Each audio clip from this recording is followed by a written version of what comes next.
Hi folks, welcome to Let's Go Car Cruising. My name's Mark and I'm a certified car nut. I go to car shows, cruise nights, cars and coffees, and today our Concours d'Elegance to get the stories, because the stories are where it's at. Thanks for watching, I really appreciate it. If you like the video, do me a favor, click the like button, hit the subscribe, and ring that notification bell, because there's a lot more cool stuff coming after this one. Got a lot more good stuff planned. Back down at Lime Rock Park for the Lime Rock Historic Festival, and on Sundays the town doesn't allow them to race for noise regulations, so they have a concours show. So there's tons of stuff on display. The concours show, there's a cars in the park where you park with like cars, and we're going to walk around, see some really cool stuff, and get some really cool stories. So let's get going. Let's go car cruising. 1948 Tucker 48. You seen the movie, folks?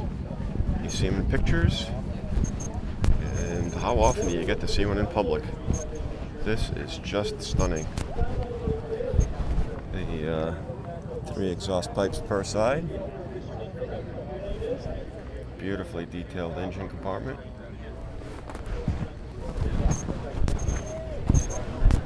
What a beautiful car.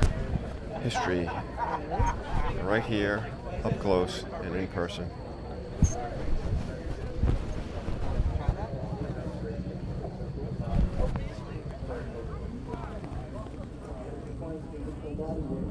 Plenty of room. Safety first.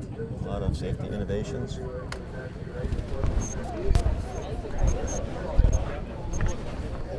Beautiful car. Okay folks, we're here with Paul, and Paul is going to tell us about this 1937 Packard. And I know enough to know that it's special. So give me a better description of it, Paul. You're the man. Sure. This Packard is owned by the Classic Car Club of America Museum. Okay. Out of Hickory Corners, Michigan. Really? Okay. It is here to represent them, and so that the car, be able to present the car to the general public, sure, so that they can actually enjoy it just like we do. And thank you for bringing it out, Yeah, because they don't get seen otherwise, and people really need to see them. So that's awesome. The particulars on it: it's a 1937 Rolls-Royce Victoria convertible. It's a 144-inch wheelbase. It is the only Victoria that is on a 144-inch wheelbase. Okay. Lots of legroom, front in the seat compartment. Which is rare for an old car. Absolutely. When I drive it, believe it or not, I'm 6'5", 6'6", right in that neighborhood.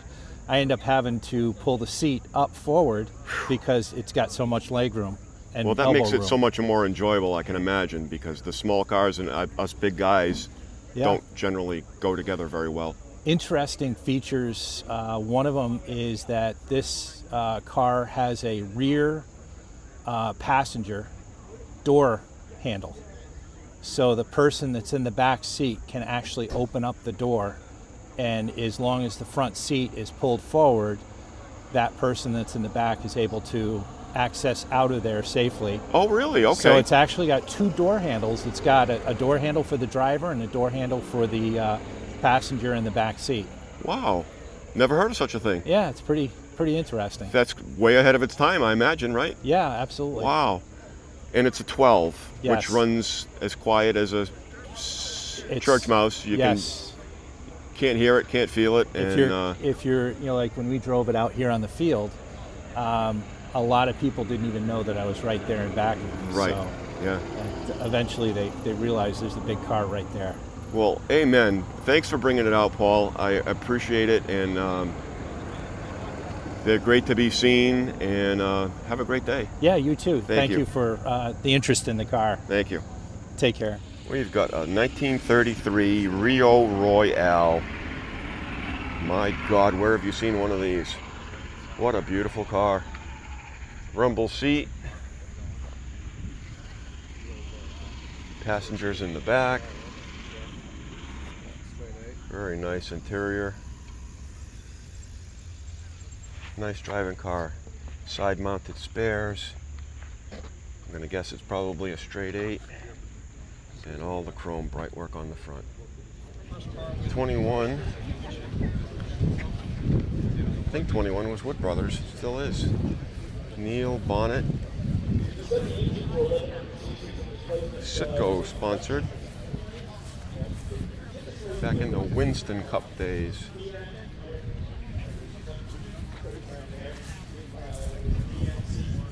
Come in and we'll look.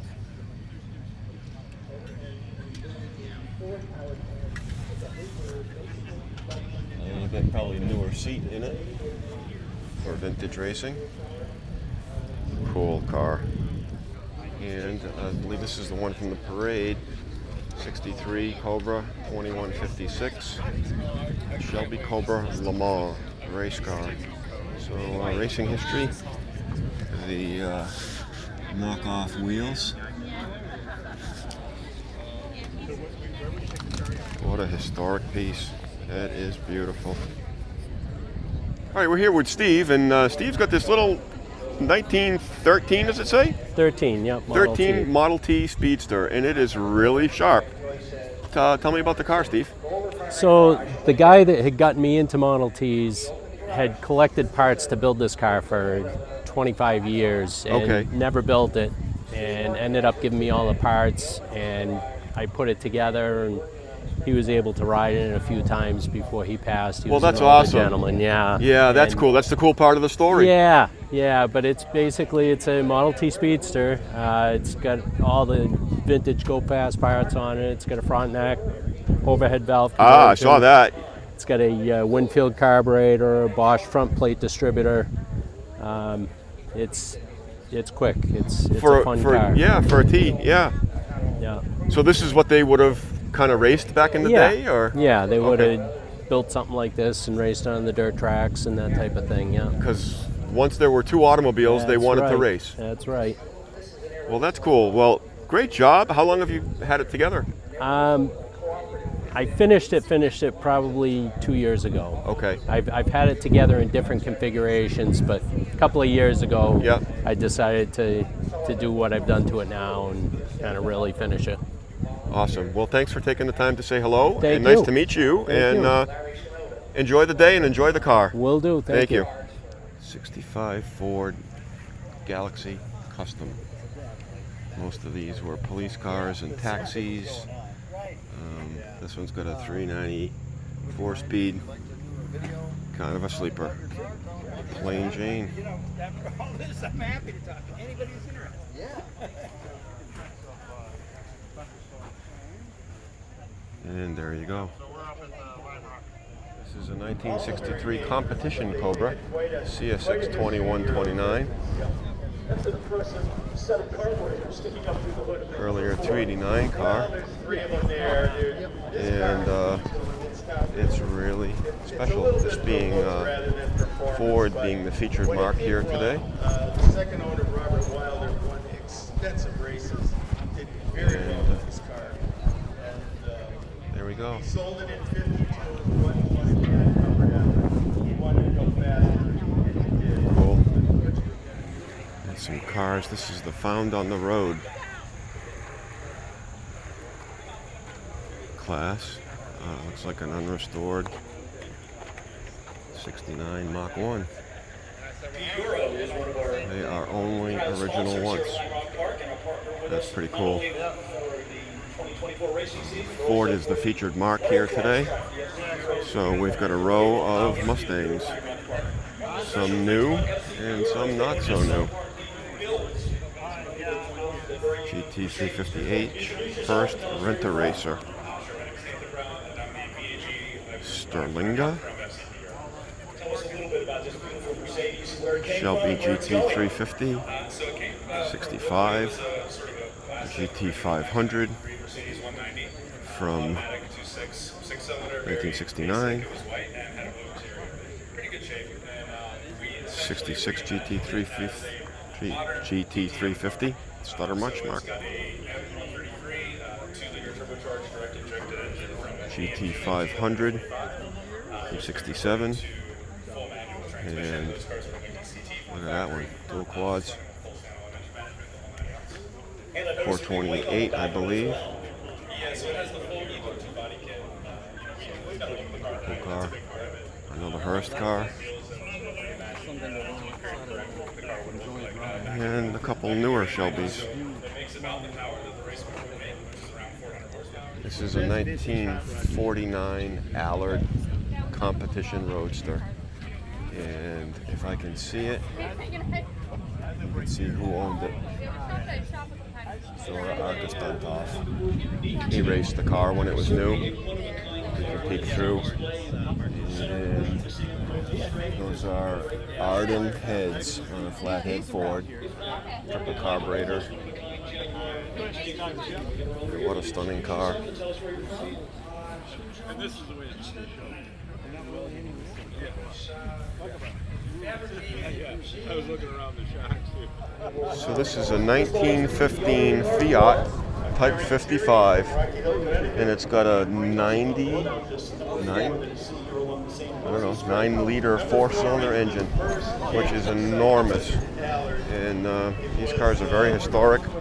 They won races all over the world. 1915 Fiat. What a beautiful car.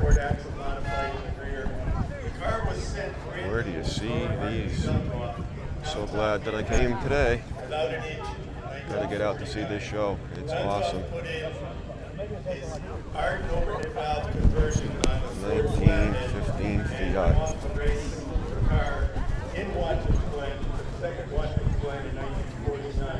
Some Ford-powered race cars here. Rush Racing Cougar. It's a NASCAR Thunderbird, campaigned by Jeff DeMarey. And that's what they had in the inside cockpit. Not a whole heck of a lot. And Motorcraft sponsorship. So folks, we're here with Jay, and Jay's got the 1909 Rolls-Royce. Tell us about this, because that's about all I know, and you're the expert today. So well, I'm not sure I'm an expert, but I do know a little bit about this car. So early Rolls-Royces are kind of known by their chassis numbers. That's sort of like a name or a nomenclature. This is chassis 1175. Okay. This is a very early car. The first Henry Royce car was 1905. And he built a few in 05, none of those exist. He built a few in 04, none of those exist. He built a few more in 6, 7, 8, 9. There are only about 11 of this vintage Rolls-Royces left in the world, so wow. it's pretty rare. Okay. 1175 was originally ordered in August of 1909 by Horace Tremblay of Twyford. I hope I pronounced that correctly. Twyford, England. He was the owner of the United Farmstead Brewery, which was the largest brewery of the time in the UK. Okay, I like him already. He was obviously a popular guy because he also owned 93 pubs to sell his stuff. There you go. And so he owned this. He bought this car, delivered it in February of 1910. It originally had a limousine-style body.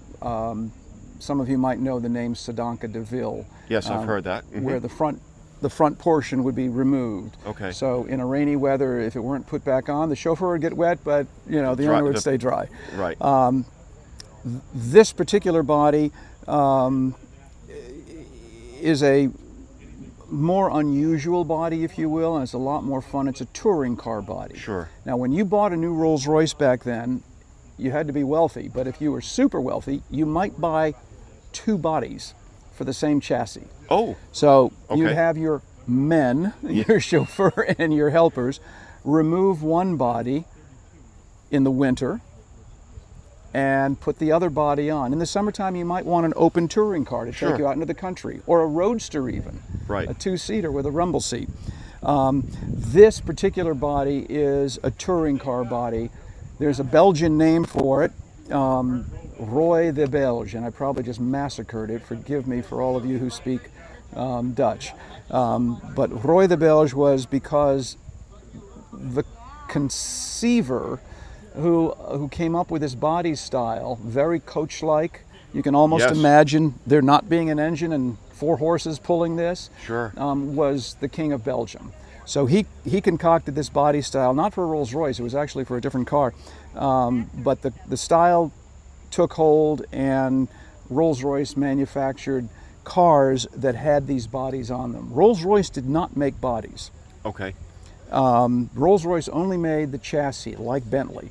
They only made the chassis, the engine, the drivetrain. So you would then go to the coach builder of your choice. I see. In this case, this is a Barker style. Okay. You'd go to Barker and you'd say, I want the Roy the Belge, or I want a limousine, or I want this, or I want that, a Okay. roadster.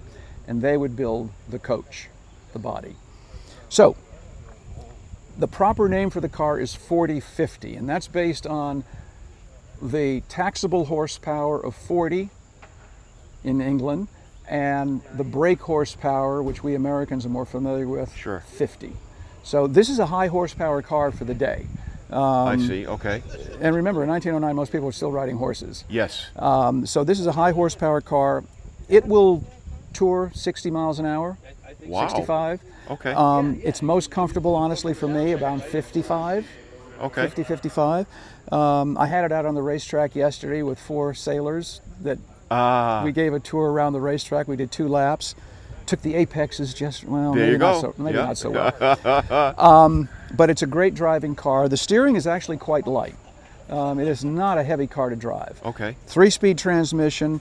The engine is a 7.4 liter, cast in 2 3-cylinder blocks. Okay. Okay. Henry Royce initially made a 3-cylinder engine. So this is how he configured. It shares a common crank. So that pulls it all together. These are oiling lines to go directly into the cylinders Okay. to give it additional oiling lubrication at higher speeds. I see. Okay. This is the carburetor system, which is a Henry Royce design. It's really quite something.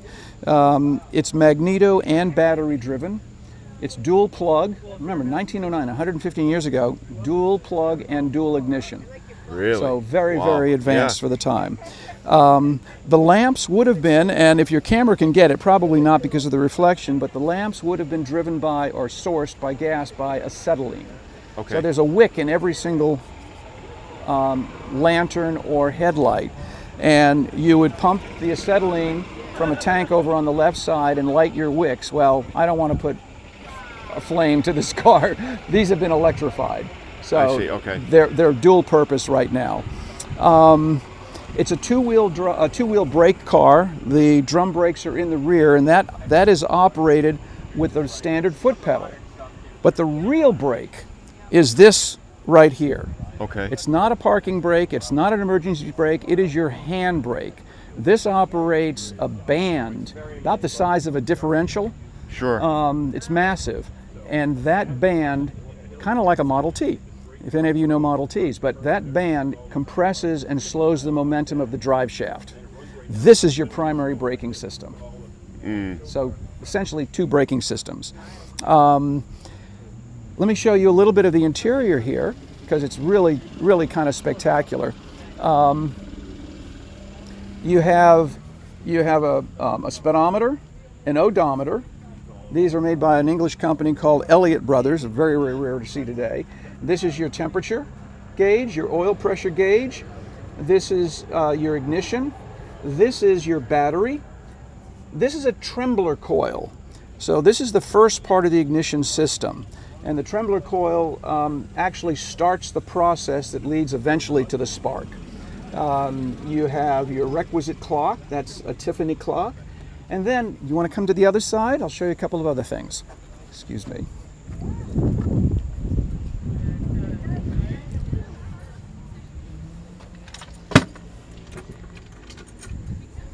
So, the question might be, how do you get fuel up to the carburetor?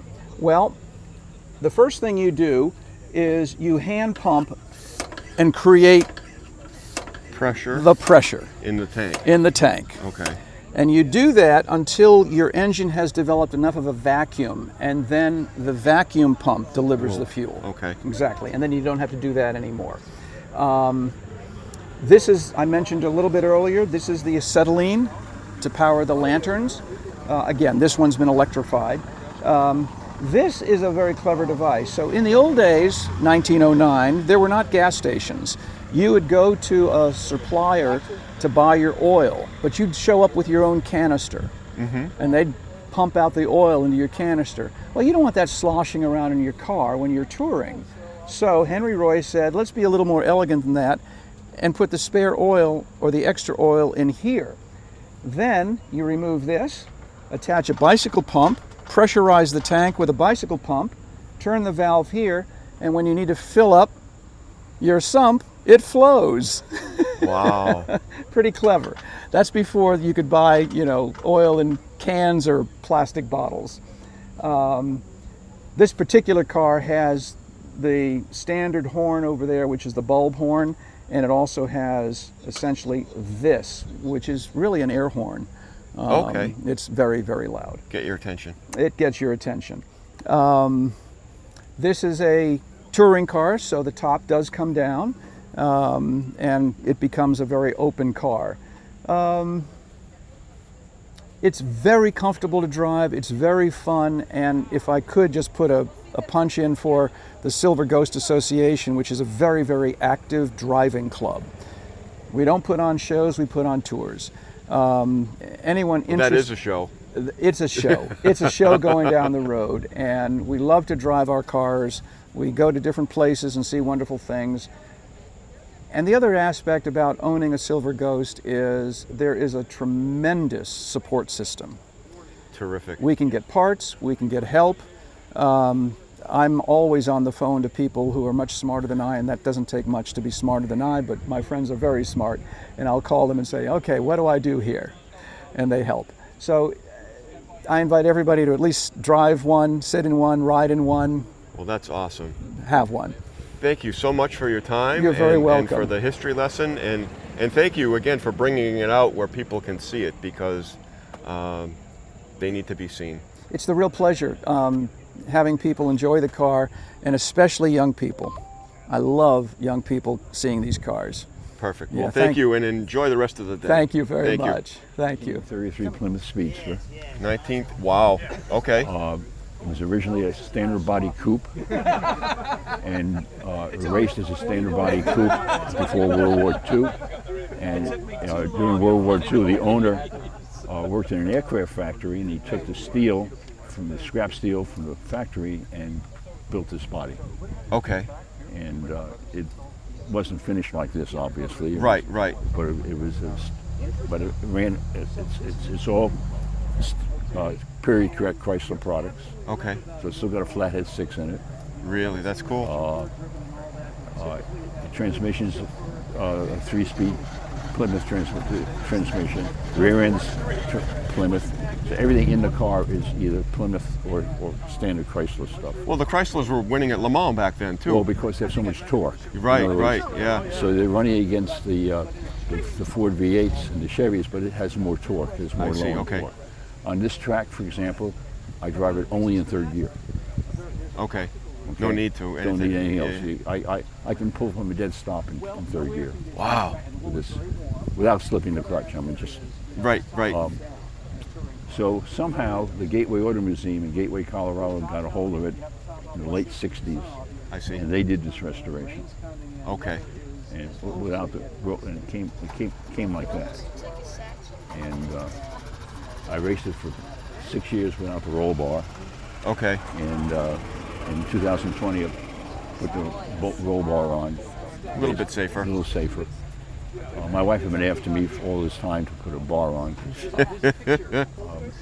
Well, that's terrific. And the car was actually displayed in the Gateway Resort, in the lobby of the resort. Oh, really? Okay. And the story they told me is that their clientele changed over time, and people came up and said, "What's that crappy old car doing in the lobby of the?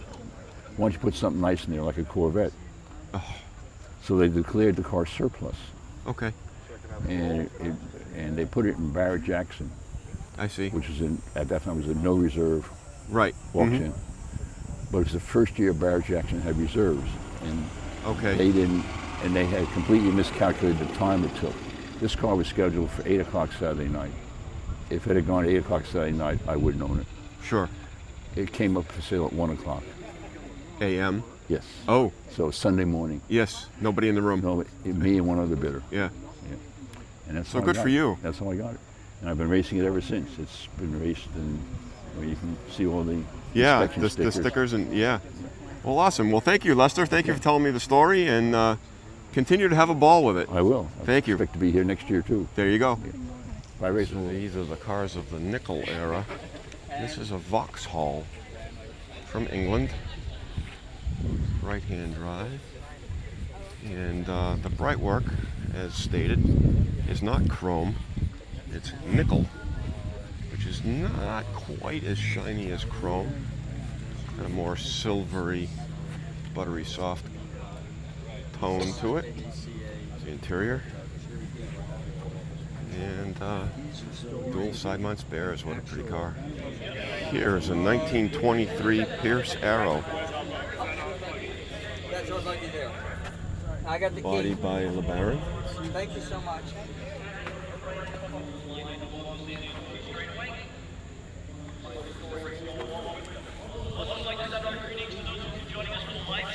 What a stunning car. Dual spares on the rear rather than side mounted on the fender. Gives you more of a swooping, clean look on the side of the car. 1923 Pierce Arrow. Stunning. So this is in the preservation class. 1937 Studebaker President. Very rare, limited production, small numbers, and this was a barn find. The owner's wife tells me they pulled it out of a barn, had to cut a couple trees to get it out of the barn, got it to run, and here it is. It's only original once. Original dash. I'm gonna walk around the back side of it here.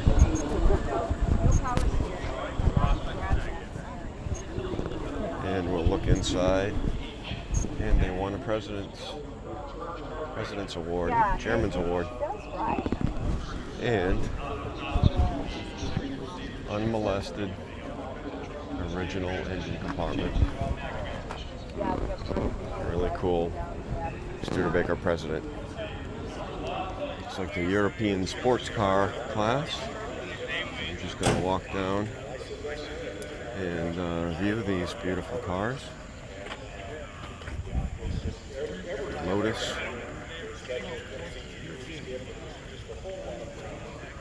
Maserati. And an ISO Revolta S4. Never heard of one of those. Four-door. Wow. This is a Ford Comet from 1953. Wow. Never seen one of those. Volkswagen Carmendia, 1956. And a 1966 Aston Martin DB5. There you go, classic cars. Now for a 1927 Cadillac Model 314 Roadster. Cadillac had a V8 engine at the time. Dual side mounted spares. Roadster meant no roll-up windows. Snap-on side curtains only. Got a rumble seat. Nicely preserved. A fold-down rack for the trunk. What a pretty car.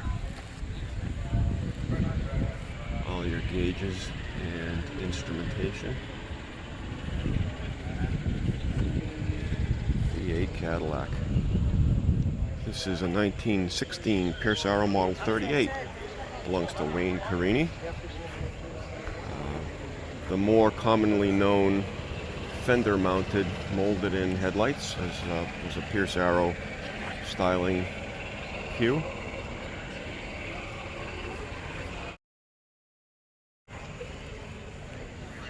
Big touring, open touring car. Very powerful cars, the early Pierce Arrows were. Piece of history. One of the three P's. Packard, Pierce Arrow, and Peerless.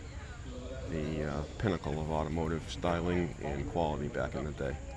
This one's a 1923 Locomobile. What a stunning car. We'll come up and we'll give you the mascot.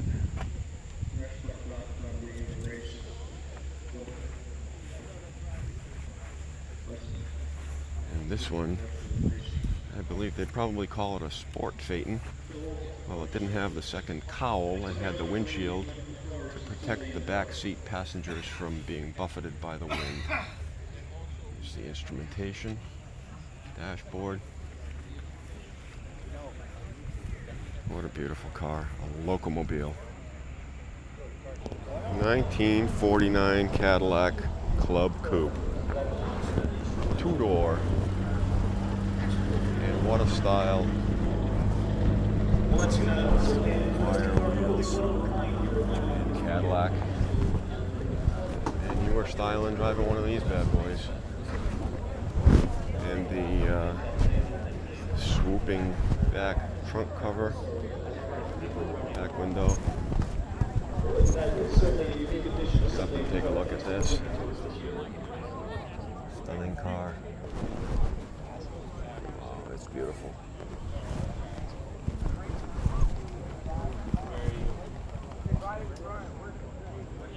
Some significant Ford sheet metal here. Cale Yarborough, Mercury Cyclone.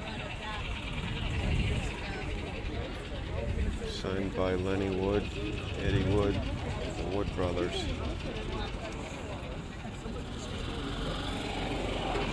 Not a whole heck of a lot as far as safety went.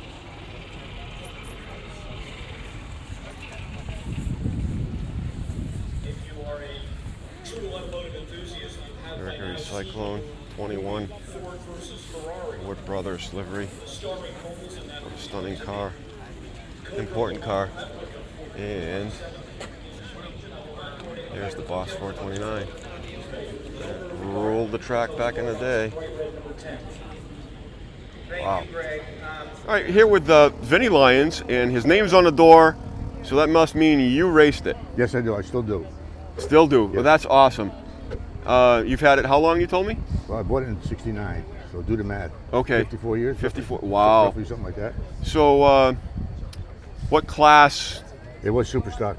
Okay. E, because it was 4-speed. All these cars, 50 cars, came the same. Okay. All white, black interior, 4-speed, 428s. Ah, I see. Okay. And this car here is unique. It's a dollar car from Ford. I've heard of that. It was, okay, now you see one. Right, right. Yeah, never saw one, right? It's a promotion. We had to run it for 1 year. Okay. So when '68 was over, I bought it in '69. Ah, I see. Okay. That's when I became owner of the car. Ah, I gotcha. But then the free stuff was over, so I had to pay everything out of my pocket. Oh, Whatever. okay. But we had it pretty well set from the dealership and Ford. Terrific. So Rye, New York. Okay. Campaigned East Coast or? Mostly East Coast, Connecticut to North Carolina. That's really cool. And you still own it, Yes, I which do. is the best part. That's the best part, yeah. Yeah. Do Awesome. I want to sell it? No. Do I have to sell it? No. But I got to get rid of it. Oh. No, I'm 84 years old. Okay. My wife is 81, you know. Yeah. I got 2 kids in the 40s. They're too big to drive it because you don't get the room you do in the cars today. Right. Right. With the roll cage in there, don't go back. I have that challenge at 6'4". I don't fit in small little British cars. They're 6'2", Yeah. 240, 250. Yeah. So you're not getting in there. Right. Right. Well, awesome. Thank you, Vinny, for telling me about the car, and continued good health and enjoy I hope it. so. I'm enjoying it. There you go. I just came back from Ohio racing it. Did Yep. I do good? Rookie mistake I made. So It happens, but you're out there having fun anyway. That's right. I'm running all the big dogs. And thanks for bringing it out today. What a great display here. Next week will be at Tasker Ford. Okay. So Is that a Saturday or a Sunday? Saturday. Okay. Saturday. Perfect. Yep. All right. We'll get out and around. Thank you. Okay, thank you. Oops. We're here with John, and John's got a twin, almost, to Vinny's car. Another 68. 68, yes. 68. And this was campaigned by Tasker Ford. Right. My buddy bought it from them 1971 for $2,500. Yikes. He's a close friend of mine. Sure. He kept it a few years. He drove it. He was dating his wife that time. He drove it, and then he sold it to somebody else. Then I bought it, and Tasker gave me, I have the original bill of sale for the car. Okay. They give me the pictures. I have the mileage report, and I put it back the way Tasker have it, like the picture in the front. Yes. And then that's it. This car went to Holman and Moody and modified it for the Superstock Racing. Ah, okay. Yeah, Vinny's car didn't go there. They put all the roll cages, ladder bars, a cool can. He has the original, the Barry cable still original, the original interior. Never been, I washed it, cleaned it, never come out of the car, original seats. Ah. No heater, no radio, no heater, no undercoating, no sun deadener. Nothing. Nothing. Go fast, that's it. He got 10 of them altogether. Oh, okay. He weighed all the cars, Yeah. and he kept 2 of them.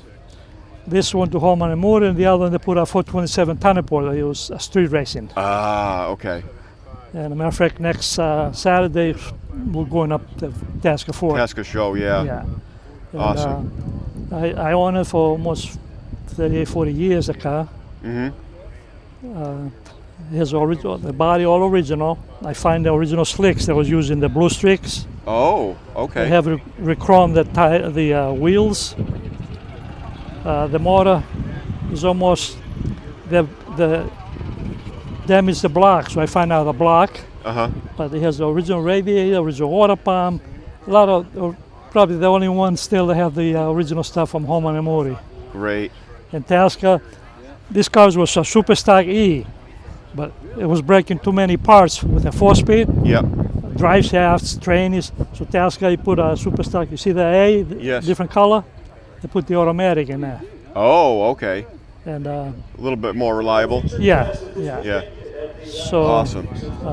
Well, thanks for taking the time to say hello, John, and thank you for bringing the car out to share it with You're the welcome, public Alex. because it's great to see. You're welcome. Thank you. Enjoy the rest of your day. You too. Thank you. Thank you. 66 Ford Fairlane factory R code.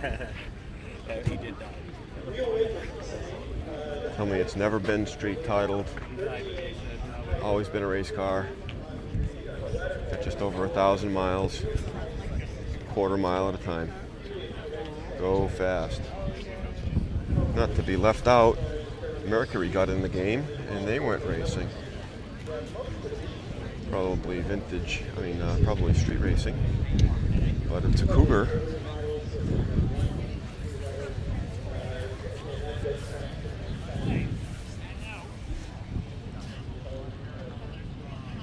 Emptied out, inside, cool can, and the battery shut off.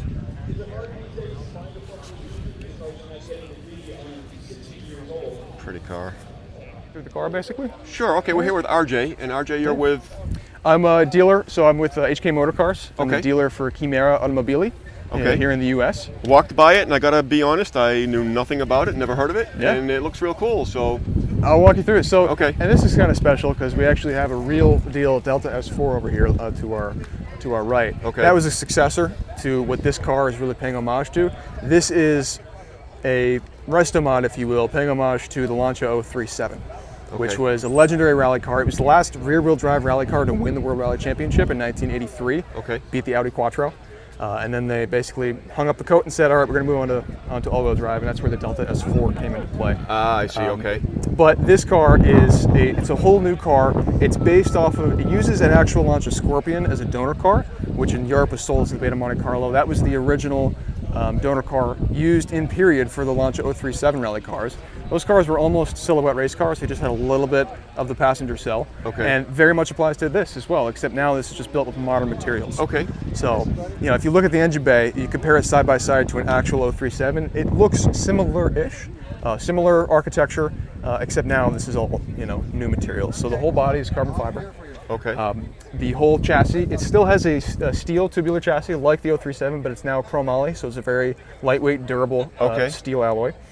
The motor is a new unit, but still has, kind of looks like a Fiat twin cam.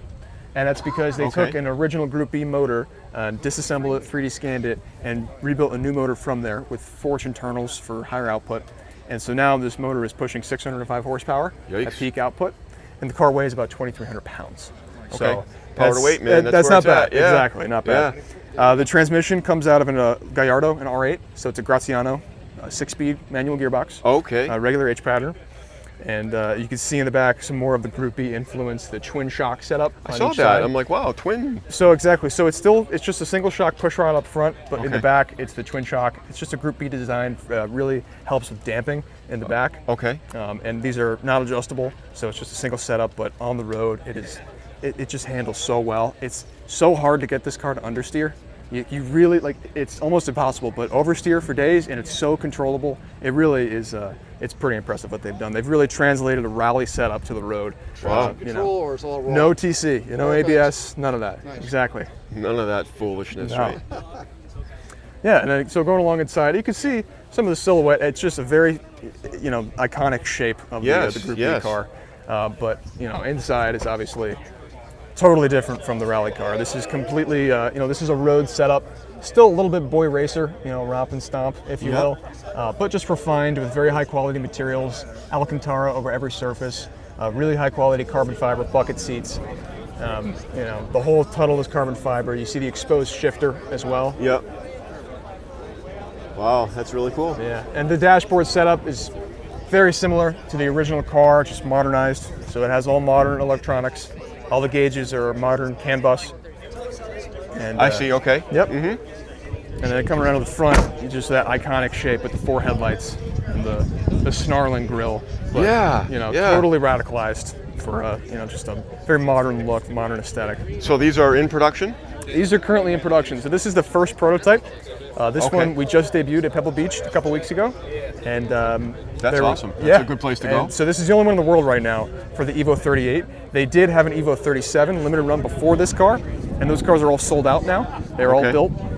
So now we're going ahead with the EVO38. And the 3 main differences, this is all-wheel drive. It's a little bit lighter and a little bit more power. The EVO37 is rear wheel, a little bit more refined, a little bit closer to the actual iconic Lancia 037. Okay. Yeah. And price tag?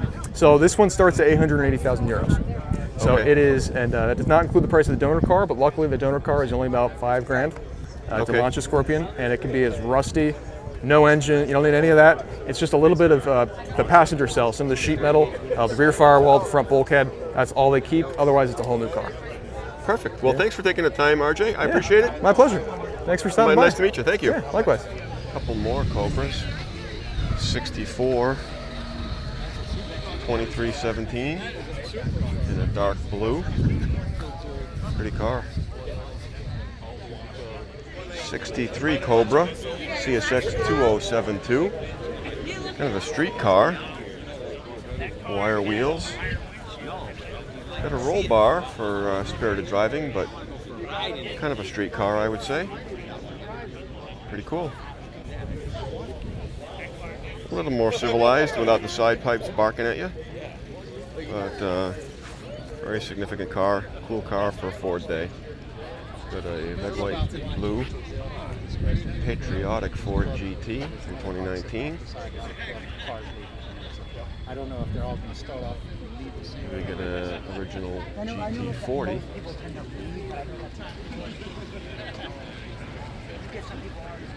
Another GT40. 65 Mark 1. And then Racing GT40. 67 Mark 4. Isn't that sharp? Wow. That is sweet. No, it's not gonna go fast. So it's like go slow. Come back and I'll show you the tail.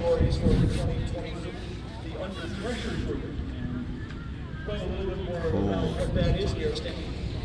Real special car. We got some cool race cars here, folks. Don't know much about them.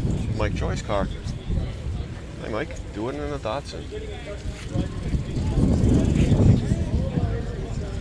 And don't know much about them. I'm gonna walk kind of fast and show the race cars.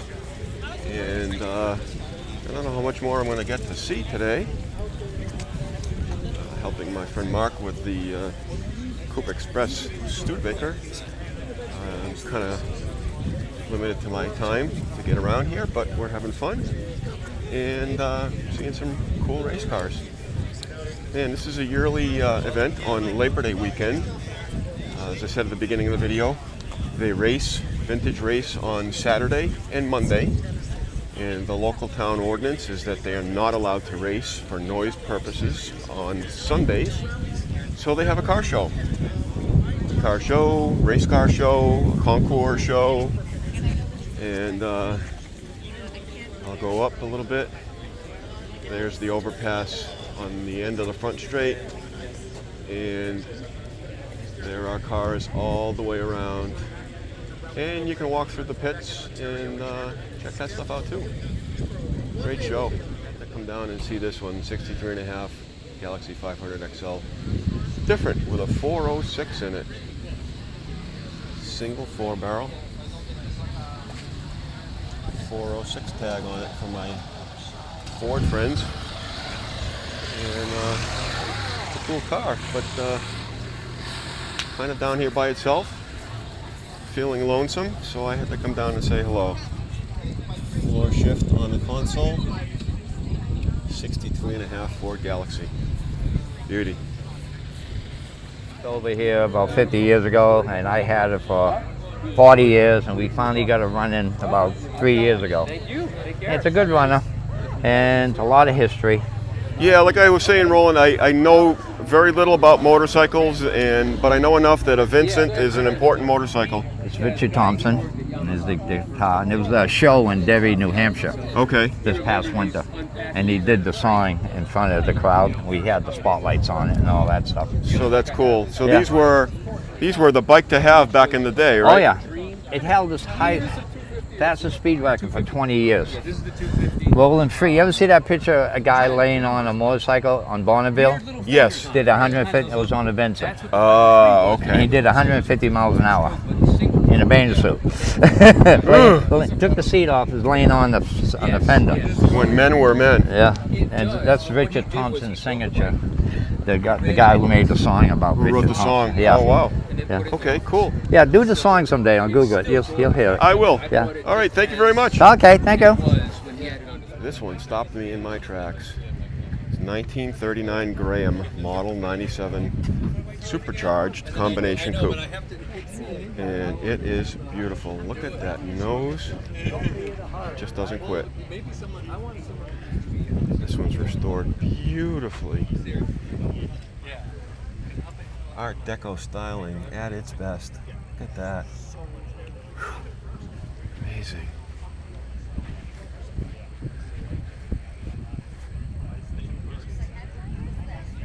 '54 Hudson Italia.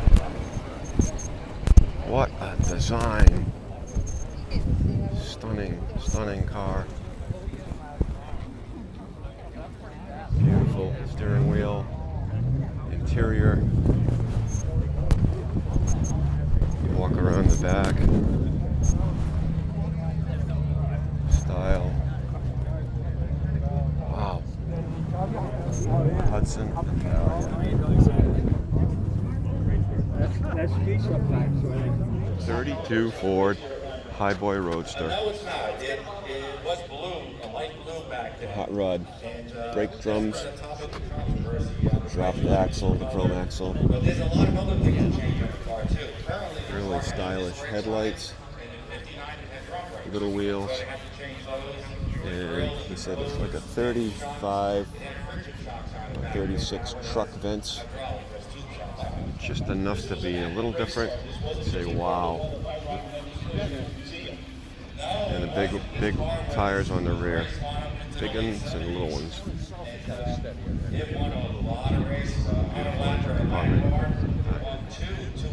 Beautiful interior. 1957 Thunderbird called Battlebird. They raced. I don't see many of these modified. And this is authentic back in the day. Exhaust through the side. Stripped out.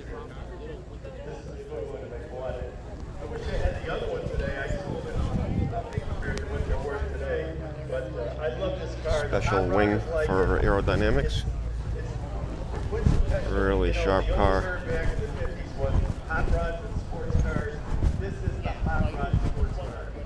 And you need to shut it off in a hurry. There it is. Cool 57 bird. This is a Sports Car Market Award. Mark Hurwitz has brought this 38 Studebaker pickup, and it is such a cool color. And you look at this thing on the front, it looks like a sedan, and the more it grows into your view, you realize it's actually a pickup. Beautiful. So Mark, they were basically making these out of Commodores, were they? They were cars. This was predating the El Camino and the Ranchero by 20 years. Wow. Really looks spectacular. And of course, you know I like Studebakers. I saw my friend Bobby Belling checking this out earlier. He's Mr. Studebaker. So thanks for bringing it. Wayne, thank you. And congratulations. We really had a great time here. Thank you. Loving the car. Congratulations. Thank you very much. It's great. Sports Car Market says hello all the way from Portland, Oregon. A little Wow. heavy, just be careful, okay? This is heavy. It is heavy. Did you go to the gym this morning? I did. Those are muscles that I have. Thank you, Mark. Thank you very much. We're ready to go? We got the photograph?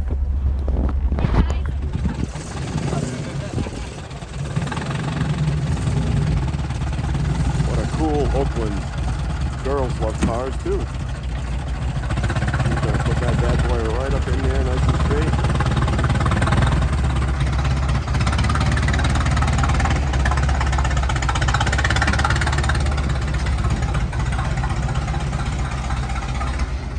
All set, ready to go home. All right, folks, I'm gonna call it a day here for Lime Rock Park, the historic festival, and Sunday, Concours d'Elegance Day. Just some amazing, amazing automobiles, really cool stories, and just a really great place to be. Do yourself a favor, every Labor Day weekend on Sunday they have a show. Get yourself out here. It's a little bit of a ride for some, but I'll tell you, I promise you it's worth your time. And there's so much more that I wasn't able to show. It just, I guess I can't do it all. So anyway, thanks for watching. I really appreciate it. Don't forget, click the thumbs up, hit the subscribe button, and ring that notification bell because there is more cool stuff to come. I appreciate it. Get your cars out, come to an event, share it with others, tell others the history of it. And like we always say, let's go car cruising.